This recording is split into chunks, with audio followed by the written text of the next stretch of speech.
जय हिंद। पिछले वीडियो में हमने देखा कि कैसे मोहम्मद बिन कासिम ने राजा दाहिर पर आक्रमण करके सिंध पर अधिकार कर लिया। और आज इस वीडियो के माध्यम से हम लोग जानेंगे कि भारत पर तुर्कों का आक्रमण कब हुआ। साथ ही यह भी जानेंगे कि कैसे इसने भारत पर 17 बार आक्रमण किया, क्या वजह रही। तो चलिए शुरू करते हैं। तुर्क खुरासन तथा ईरान की उत्तर पूर्वी सीमाओं पर रहते थे और इनका जो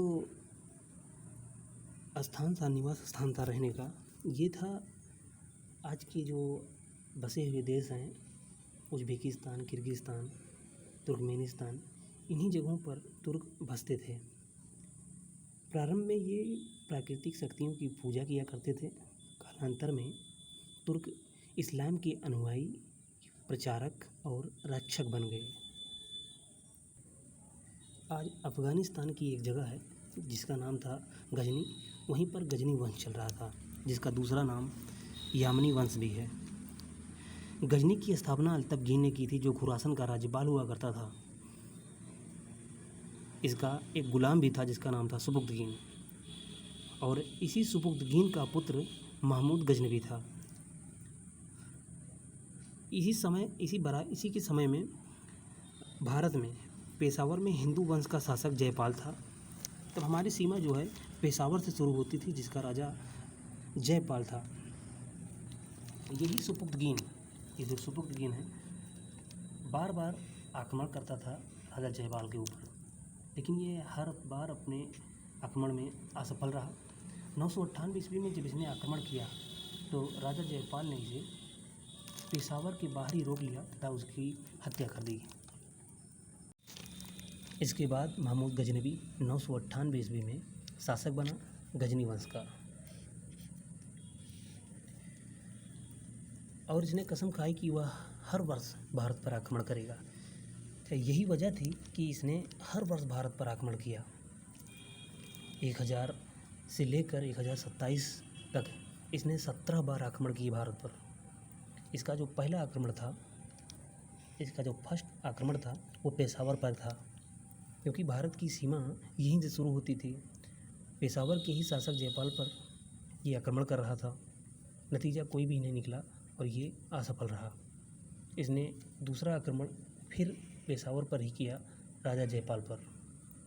अब की बार उसने क्या किया कि राजा जयपाल को पराजित कर दिया तथा उनकी मृत्यु नहीं की, उस पर हंसकर वापस आ गया और उनकी बेइज्जती करके वापस आ गया, जिससे राजा जयपाल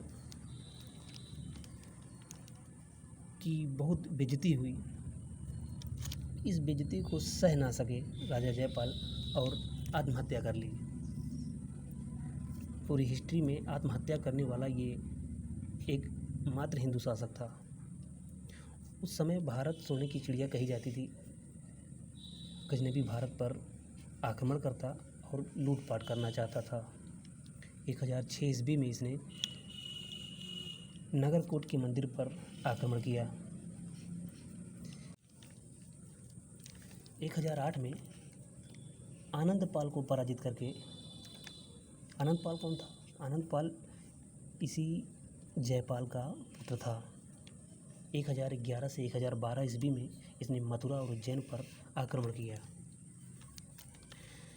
1014 में इसने थानेसर महादेव पर आक्रमण किया, जो हरियाणा के थानेसर नामक स्थान पर है।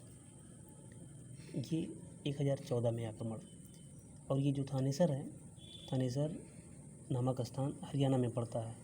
मंदिर से लूटपाट किया और चक्र स्वामी महाराज, जो कि कृष्ण जी को कहते हैं, उनकी मूर्ति भी तुड़वा दी।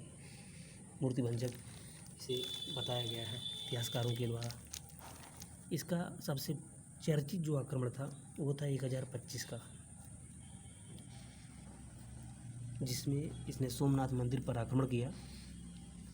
सोमनाथ मंदिर को बनाने वाले भीम फर्स्ट उस समय गुजरात पर शासन कर रहे थे।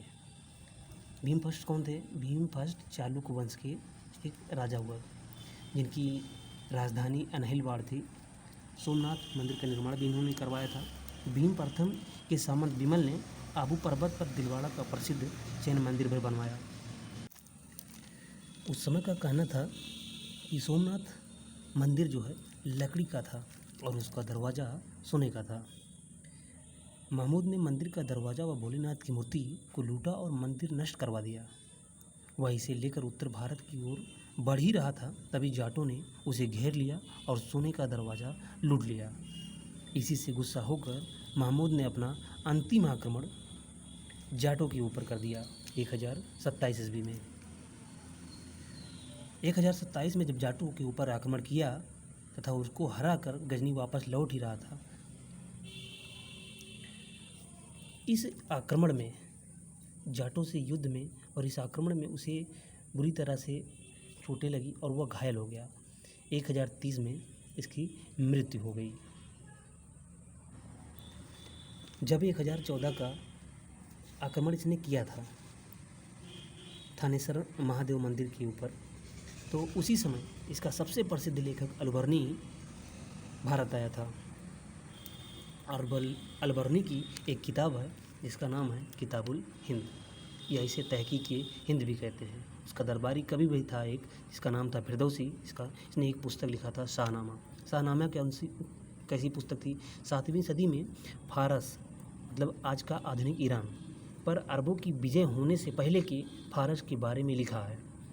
बाद में यह फारस राष्ट्रीय महाकाव्य बन गई। फारस की राष्ट्रीय महाकाव्य बन गई। ठीक है।